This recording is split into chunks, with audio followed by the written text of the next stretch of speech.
Von Kempelen and His Discovery by Edgar Allan Poe. After the very minute and elaborate paper by Arago, to say nothing of the summary in Silliman's journal, with the detailed statement just published by Lieutenant Maury, it will not be supposed, of course, that in offering a few hurried remarks in reference to von Kempelen's discovery, I have any design to look at the subject in a scientific point of view. My object is simply, in the first place, to say a few words of von Kempelen himself, with whom, some years ago, I had the honor of a slight personal acquaintance. Since everything which concerns him must necessarily, at this moment, be of interest, and in the second place, to look in a general way and speculatively at the results of the discovery. It may be as well, however, to premise the cursory observations which I have to offer by denying very decidedly what seems to be a general impression, gleaned as usual in a case of this kind from the newspapers, viz., that this discovery, astounding as it unquestionably is unanticipated. By reference to the Diary of Sir Humphrey Davy, Cottle and Monroe, London, pages 150, it will be seen at pages 53 and 82 that this illustrious chemist had not only conceived the idea now in question, but had actually made no inconsiderable progress experimentally in the very identical analysis now so triumphantly brought to an issue by von Kempelen, who, although he makes not the slightest allusion to it, is, without doubt, I say it unhesitatingly, and can prove it, if required, indebted to the diary for at least the first hint of his own undertaking. The paragraph from the Courier and Inquirer, which is now going the rounds of the press, and which purports to claim the invention for a Mr. Kissam of Brunswick, Maine, appears to me, I confess, a little apocryphal for several reasons, although there is nothing either impossible or very improbable in the statement made. I need not go into details. My opinion of the paragraph is founded principally upon its manner. It does not look true. Persons who are narrating facts are seldom so particular as Mr. Kissam seems to be about day and date and precise location. Besides, if Mr. Kissam actually did come upon the discovery he says he did, at the period designated nearly 8 years ago, how happens it that he took no steps on the instant to reap the immense benefits which the merest bumpkin must have known would have resulted to him individually, if not to the world at large, from the discovery? It seems to me quite incredible that any man of common understanding could have discovered what Mr. Kissam says he did, and yet have subsequently acted so like a baby, so like an owl, as Mr. Kissam admits that he did. By the way, who is Mr. Kissam? And is not the whole paragraph in the Courier and Inquirer a fabrication got up to make a talk? It must be confessed that it has an amazingly moon-hoaxy air. Very little dependence is to be placed upon it, in my humble opinion, and if I were not well aware, from experience, how very easily men of science are mystified on points out of their usual range of inquiry, I should be profoundly astonished at finding so eminent a chemist as Professor Draper discussing Mr. Kissam's, or is it Mr. Quizam's, pretensions to the discovery in so serious a tone. But to return to the Diary of Sir Humphrey Davy. This pamphlet was not designed for the public eye, even upon the decease of the writer, as any person at all conversant with authorship may satisfy himself at once by the slightest inspection of the style. At page 13, for example, near the middle, we read, in reference to his researches about the protoxide of azote, in less than half a minute the respiration being continued, diminished gradually, and were succeeded by analogous to gentle pressure on all the muscles. That the respiration was not diminished is not only clear by the subsequent context, but by the use of the plural, were. The sentence, no doubt, was thus intended: in less than half a minute, the respiration being continued, these feelings diminished gradually, and were succeeded by a sensation, analogous to gentle pressure on all the muscles. 100 similar instances go to show that the MS so inconsiderately published was merely a rough notebook, meant only for the writer's own eye, but an inspection of the pamphlet will convince almost any thinking person of the truth of my suggestion. The fact is, Sir Humphrey Davy was about the last man in the world to commit himself on scientific topics. Not only had he a more than ordinary dislike to quackery, but he was morbidly afraid of appearing empirical. so that, however fully he might have been convinced that he was on the right track in the matter now in question, he would never have spoken out until he had everything ready for the most practical demonstration. I verily believe that his last moments would have been rendered wretched could he have suspected that his wishes in regard to burning this diary, full of crude speculations, would have been unattended to, as it seems they were. I say his wishes, for that he meant to include this notebook among the miscellaneous papers directed to be burnt. I think there can be no manner of doubt, whether it escaped the flames by good fortune or by bad, yet remains to be seen, that the passages quoted above, with the other similar ones referred to, gave von Kempelen the hint, I do not in the slightest degree question. But I repeat, it yet remains to be seen whether this momentous discovery itself, momentous under any circumstances, will be of service or disservice to mankind at large. That von Kempelen and his immediate friends will reap a rich harvest, it would be folly to doubt for a moment. They will scarcely be so weak as not to realize, in time, by large purchases of houses and land, with other property of intrinsic value.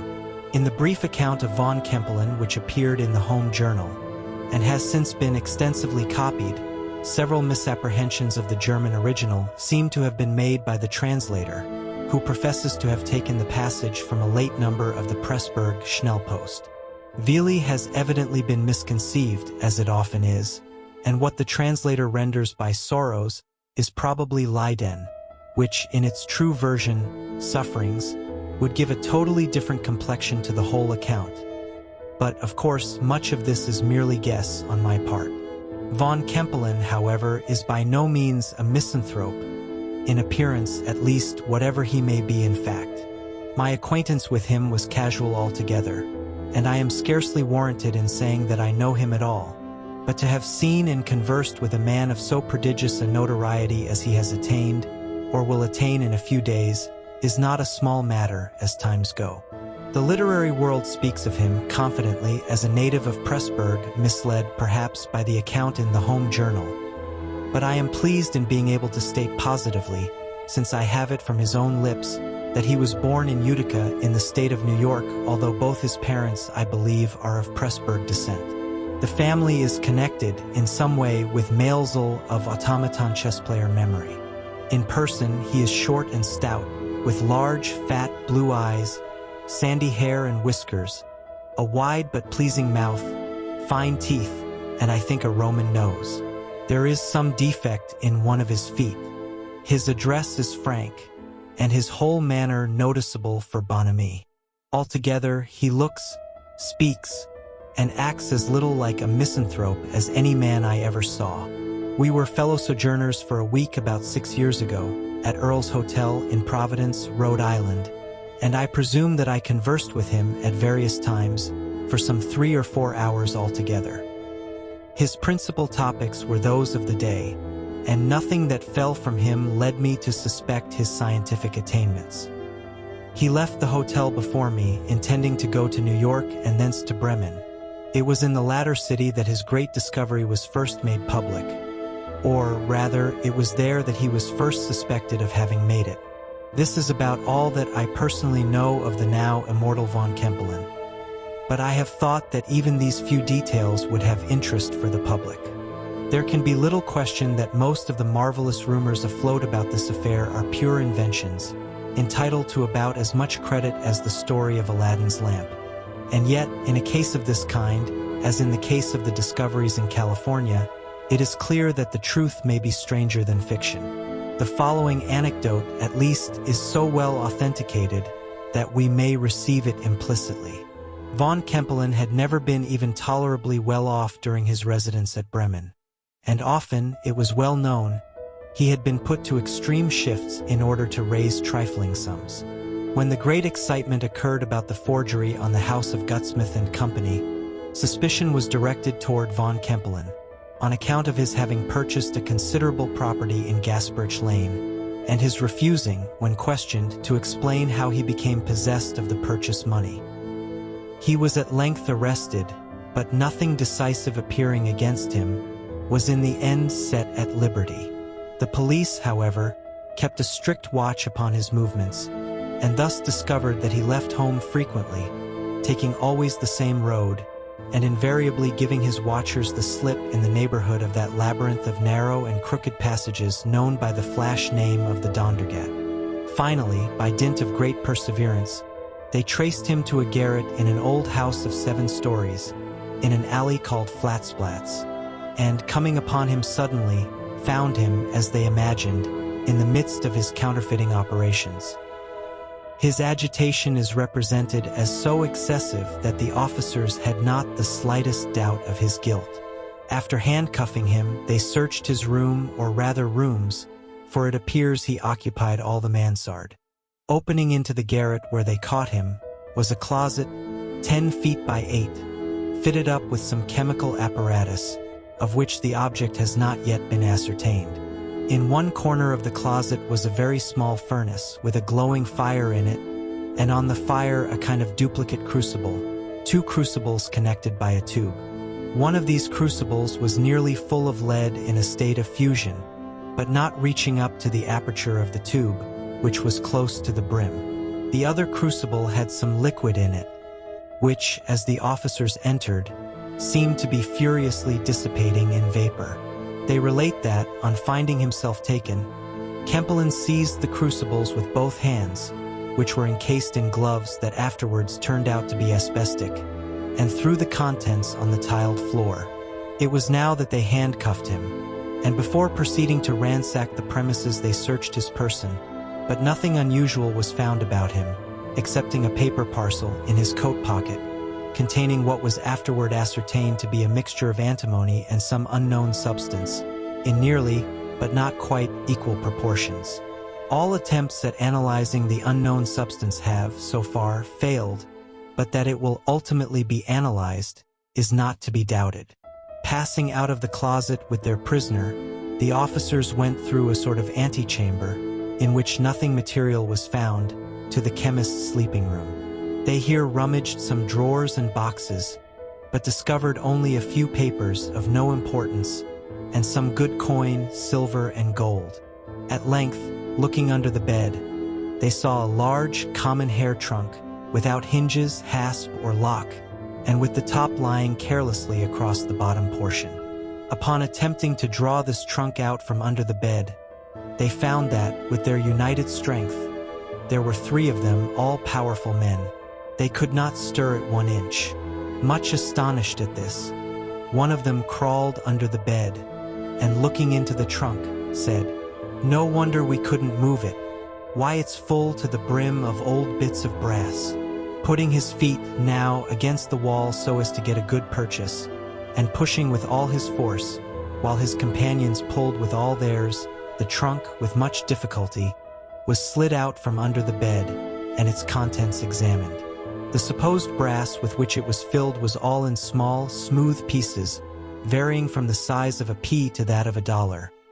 But the pieces were irregular in shape, although more or less flat-looking, upon the whole, very much as lead looks when thrown upon the ground in a molten state, and there suffered to grow cool.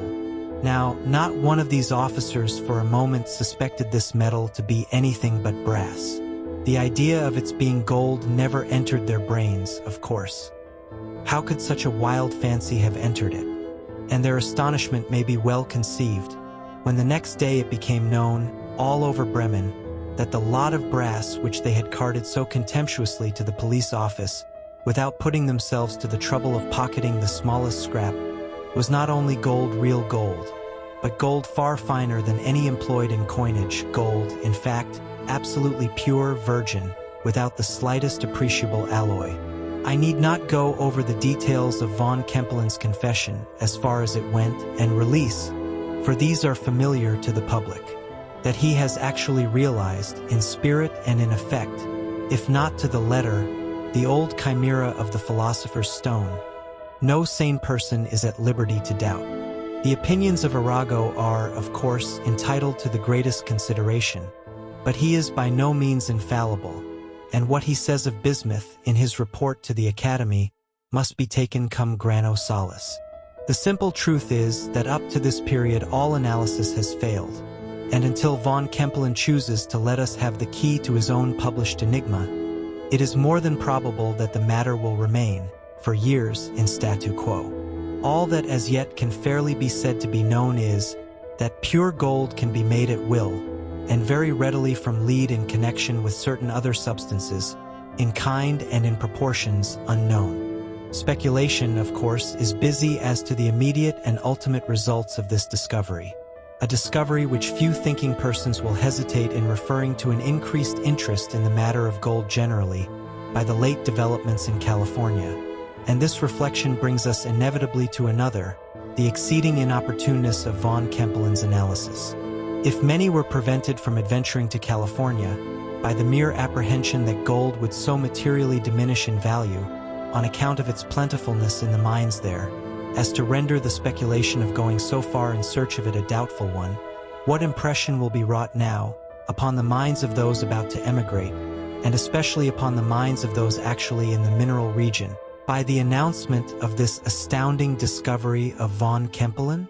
A discovery which declares, in so many words, that beyond its intrinsic worth for manufacturing purposes, whatever that worth may be, gold now is, or at least soon will be, for it cannot be supposed that von Kempelen can long retain his secret, of no greater value than lead, and of far inferior value to silver. It is, indeed, exceedingly difficult to speculate prospectively upon the consequences of the discovery, but one thing may be positively maintained, that the announcement of the discovery 6 months ago would have had material influence in regard to the settlement of California. In Europe, as yet, the most noticeable results have been a rise of 200% in the price of lead, and nearly 25% that of silver.